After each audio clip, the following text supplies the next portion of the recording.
Do original bred dogs still exist before heavy selective breeding occurred? Let's dive into a little history of man's best friend. The charm of a pug lies in its wrinkled muzzles and button eyes, but this wasn't always the standard look. What we forget is that once upon a time selective breeding wasn't so much about winning dog shows, but about functionality, hunting, herding, guarding, or whatever was needed from a four-legged companion. So did these original prototypes vanish like the cassette tape? Not entirely. Believe it or not, some of these unadulterated lines do still exist. Take the pug, for instance, with its current snout that could hardly hold a pencil. Originally, these little guys had longer faces and weren't at risk of nearly as many respiratory issues. Nowadays, you might stumble upon what's called a retro pug, a movement striving to breed pugs back towards their healthier, more wolfish ancestors with longer snouts.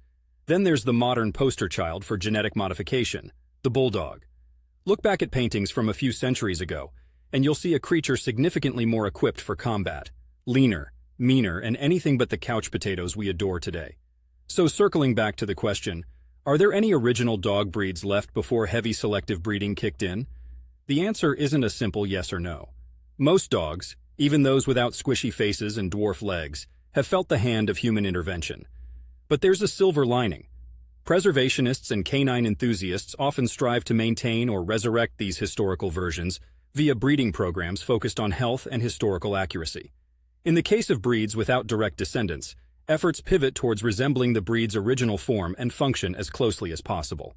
While you won't easily spot these OG dogs strutting down the streets of Portland, they're out there.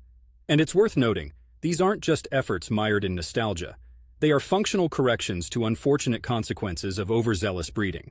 After all, dogs weren't meant to win beauty prizes, but to be our sidekicks in the grand adventure of life.